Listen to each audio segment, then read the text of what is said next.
Yo, what is good, geekers? We are back with another video, and today, bro, we got 10 WWE wrestlers who never lived up to the hype. There's a couple, but I ain't gonna lie, the thumbnail is fake crazy, bro. Veer Mahaan, bro, back in like, what, 2021? I think it was 2022 for real. Yeah, 2022 after WrestleMania 38, bro. They kept being like, Veer is coming, Veer is coming. Yeah, you're coming, but you're not coming to Monday Night Raw, bro. Bro came to Monday Night Raw, bro. I think he beat up a couple of jobbers and we never seen do it again. Like, they be doing that, bro. I can't recall it right now, but they be doing that for sure. We gonna see who on the list. Let's do it, man. Who was that? WWE wrestlers who never lived up. Oh yeah, hold on. Gable Stevenson too. I remember, dude. I guess Velveteen Dream. I didn't really watch dude either, but those just a couple. To the hype. Number 10, Nathan Jones. Who? Nathan Jones was labelled in vignettes as an ex-prisoner who now made his way to WWE.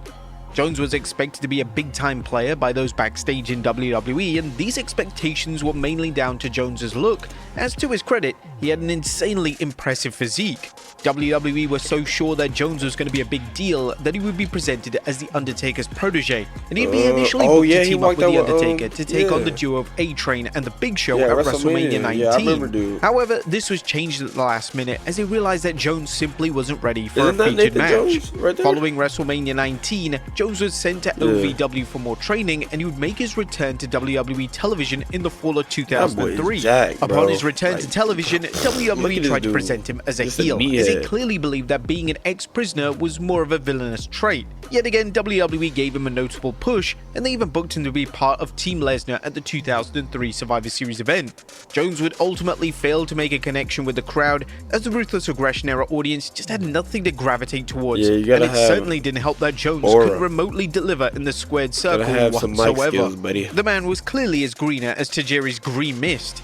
Number 9, Mabel. In the summer of 95, WWE... Before he even go, bro, I'm not gonna lie, I'm not trying to cook nobody, bro. Everybody's a human, you should be nice to everybody. But every time I saw him, bro, I'm not trying to clown anybody, bro. I'm not. I just thought he was just a bigger human who was on the roster. Like, I didn't even think he really added nothing for real. I didn't know he had hype around him, but mind you, I'm not an old head, I'm not Unk, so you know what I'm saying? I didn't know. We went all in on Mabel. Based on his booking and by the WWE commentary team telling the audience directly, it was presented as if Mabel was the next big threat in the WWE. He was going to take the WWE by storm. WWE would continue this push for Mabel by booking him to win the illustrious King of the Ring tournament. This was an interesting decision from WWE's part, as Mabel wasn't popular with the fans, and nobody was crying out to see him being pushed into the main event scene. But they would commit to booking Mabel in the main event of the 1995 SummerSlam. Mabel would face Diesel for the WWE title. The match was atrocious, and Mabel was reckless and negligent in the match, so much so that Vince McMahon almost fired him on the spot. Damn. The infamous match would bring Mabel's 1995 WWE push to an end, and Mabel was just another case of a wrestler not... chat, who got bigger cheeks, him or Rikishi? I'm wild. Living up to the high standards created by WWE themselves. Number 8, Veer. Veer's WWE run became a running joke amongst fans, as WWE would air vignettes for his return to WWE programming for months on end, and when he eventually made his presence felt on the main roster, nobody cared. Our vignettes can work extremely well. Made his presence felt on the main roster, nobody cared. Our vignettes can work extremely well in getting a wrestler over, yet WWE had to be careful not to overdo them, as it can sometimes look like WWE have no creative plans in place. And this was evidently the case with Veer. The main roster run was a total bust, as the crowd had zero interest in seeing him perform, and by April of 2024, Veer would be released from WWE, making the entire marketing push for his main roster arrival a complete waste of time. Bro, I just want to know what Vince was thinking, bro. Like, alright, I think his race is... he looks like an Indian man. So... Like, Vince, you have this big Indian dude. He don't look like a regular Indian. Like, maybe he got a little aura because of the beard and the hair and the muscles, right? But all you show on the vignette is Veer is coming, right? And mind you, like, Vince knew he wasn't gonna be on the mic. He really just had a big meaty dude with long hair just show up to Raw and just beat dudes and thought, oh yeah, we're gonna get behind him. Like, no, bro. Like, that's how you know Vince is like he's played out. First of all, he's crazy, and two, bro, his ideas got burnt out. Like, he's been doing this for a while. I don't know. I'm gonna say 30 because he old as hell. 30 plus years, bro, and it's just time for him to get out. 2024, bro. We're extremely blessed to have WH, bro. Triple W, bro. Thank you for saving wrestling, bro. I love you. Number 7, Matt Morgan. Matt Morgan was yet another name that was pushed in WWE due to his size and stature. In 2003, Morgan debuted on SmackDown, and whilst he looked great, his in-ring work wasn't remotely at the level it needed to be, and he was exposed the moment he stepped foot in the ring. Dang. WWE would quite rightly send Morgan back to developmental, and when Morgan returned to screens in 2005, this run was arguably even more underwhelming, and Morgan would eventually be cut from his WWE contract. He would then soon find himself in TNA, and he managed to break out as a main event star during his run in the company, and working closely with legends such as Kurt Angle and Abyss made Morgan grow as a performer, and there were even rumors that Morgan was going to be in line for a world title run in 2011, which didn't exactly come as a surprise. Number 6, Gene. Look, bro, we're getting a trend here, bro. Meatheads with no charisma, no mic skills, no aura, bro. Snitsky. The idea behind Gene Snitsky's persona was unique, and it was certainly a fresh way to introduce a new heel on TV. Snitsky made his official main roster debut on the September 13th, 2004 edition of Raw. He would wrestle Kane, and by the end of the match, Snitsky would become one of the most detestable heels in the entire company. Snitsky would hit Kane in the back with a chair, resulting in Kane falling on a pregnant Lita.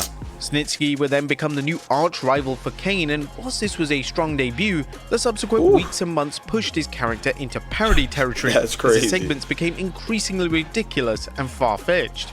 Or while Snitsky was awful in the prominent role, bro, like Vince was booking this. This dude just punted a baby like he's in the NFL. You're inside the 5. You need to punt the ball, and it is landing on the other 1 yard line, bro. That's what he just did. Look, everybody looking up like, damn, where that shit going? Like, bro, Vince is booking this. A baby is getting kicked, bro. Vince is booking this. This dude is insane. Vince, bro, your brain needs to be studying in the lab, bro. Seriously. He just didn't have the in-ring skills or the charisma to succeed at such a high level. And shortly after the Kane storyline was concluded, Snitsky would find himself in comedic roles, and he would become a regular on Sunday Night Heat. What am I watching? Number 5, Lacey Evans. And when a wrestler is called up from NXT, they must be able to handle the pressure of the main roster. The 2019 call-up of Lacey Evans led to a lot of confusion amongst fans, and despite Evans having a fun character and gimmick, her in-ring work never stood out. It was speculated that she would struggle to get over with the main roster crowd. But WWE went the extra mile with Evans. She would be featured on pay-per-views against Becky Lynch after WrestleMania 35, and although Lynch tried incredibly hard, the matches were passable at best, and nobody was even taking Evans seriously as a legitimate contender. But WWE wouldn't give up, as although the fans hadn't connected with her, they would try her as a babyface, and even attempt to repackage her an endless number of times. One time, they even paired her with Ric Flair, and this was reportedly going to lead to a WrestleMania showdown with Charlotte Flair. WWE gave Evans opportunities left, right, and center, and Evans was unfortunately unable to deliver to the standard that WWE or the audience expected. Number 4, and now she's doing OnlyFans. Ugh, my goodness. Now she's doing OnlyFans. So, I don't know. I have to edit this out. And now she's doing OnlyFans. So for you gooners, go ahead. It's Macy Estrella. Anyways. How do I know that? Anyways. Yeah, bro. I used to like Lacey at first, bro. I'm not gonna lie. Like, I thought she should get pushed because, like, I mean, she was new on the roster. She had like a different type of build. She was taller. You could tell like she was like Southern and stuff. And she had that, what is it called, the Southern Belle. Boom. Like, I thought it was cool. She just never really got over, and that's tough. Shout out OnlyFans though. Cara. If WWE holds a press conference to announce a new signing, it's usually a sign that that wrestler is going to be set for greatness. In February 2011, WWE held a press conference in Mexico City to announce the signing of Sin Cara. WWE were of the belief that Sin Cara could be the next big babyface in the company, but they couldn't have been more wrong. Sin Cara had problems almost immediately in WWE, as he couldn't grasp the structure of a WWE match, which led to a lot of confusion in his matches. His matches were often filled with botches and blunders, and rather quickly, the audience who had never seen his prior work would collectively wonder what all the hype was about. But somehow this dude still had aura, bro. Like when Sin Cara first came out, bro, he had the lights, bro. Mind you, I'm a kid. I see him coming through the entrance ramp. He running. They switch camera angle. This dude is jumping over the ropes like, ooh, like, Like that's what he's doing. I'm like, bro, how he doing this? Like little man, I'm like, bro, like dang, bro, like he's tough. Mind you, like I'm not really comprehending the moves he's doing in the Mad T botching all this. Like, bro was terrible and still had aura. That's crazy. We were pairing Cara in matches with talent such as Chavo Guerrero and even Daniel Bryan, but even these matches were poor. The lights were hard. If a wrestler is though, unable to have a good match with Daniel Bryan, who is considered to be one of the most acclaimed wrestlers of all time, then there's definitely an issue. WWE persisted with Sin Cara's push, but the in-ring work didn't improve, and the crowd slowly but surely lost interest completely. By 2014, Sin Cara had parted ways with the company, but WWE were yet to give up on the Sin Cara persona that they created themselves, as they decided to give the character to Hunico. Number 3. Mordecai. The early vignettes of Mordecai were actually incredible. They presented this image of a wrestler that had a defined gimmick and could in theory be the new arch-rival to The Undertaker. There was a ton of hype heading into the eventual debut of the character, but it could be argued that things went wrong the moment he made his first entrance. Mordecai would debut at the 2004 Judgment Day pay-per-view, and the initial presentation was hard to take seriously, as the gimmick and everything surrounding the character looked cheap and phony. The 3-minute match against Scotty 2 Hotty was also dreadful, and the crowd watched on in utter silence. WWE had grand plans for the character, and there were even rumors that a 1v1 matchup between Mordecai and the Dead Man was on the horizon. But due to the poor reaction to the character, this was immediately scrapped, and the character was soon cancelled indefinitely. Number 2. Curtis Axel. Aligning a wrestler with Paul Heyman is usually a way to propel them instantly into the main event scene. In 2013, WWE paired Paul Heyman with Curtis Axel, and this was going to give Axel the push that fans had wanted to see for some time. But the pairing was awkward to watch, as there was a distinct lack of chemistry between the two. Heyman's most successful pairings, those being Brock Lesnar, CM Punk, and Roman Reigns, benefited from the real-life friendship coming to the surface, but there was none of that present. According to Heyman during an interview with Rolling Stone, Heyman discussed that the bar was set too high with the prior pairings, and this was detrimental to the Axel and Heyman alliance getting over. I think the bar was set so high with the chemistry that Brock and I have, and the chemistry that CM Punk and I had, that it would be very difficult to match that. It's not just a situation of stick manager A with wrestler B, especially when you're shooting for the top. I never walked through the curtain with someone I wasn't trying to audition as a WrestleMania main eventer, and I never want to. And I'm sure the performers I've worked with didn't want to have an advocate whose goal was anything less, but sometimes the chemistry just isn't there. Although the WWE did admittedly try with Axel, by the end of 2013, the writing was on the wall, and it wasn't before long that Axel was moved down the card and the Heyman partnership would cease to exist. And number 1, Ted DiBiase Jr.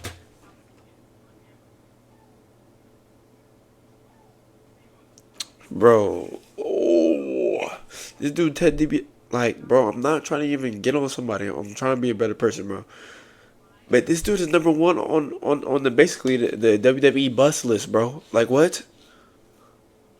And then, mind you, he failed at his WWE career. Bro, I think he did some fraud stuff with money and he's in jail. Like, damn, bro. That's tough. When the Legacy faction disbanded officially in 2010, it was an expectation that Ted DiBiase would be the breakout star of the group.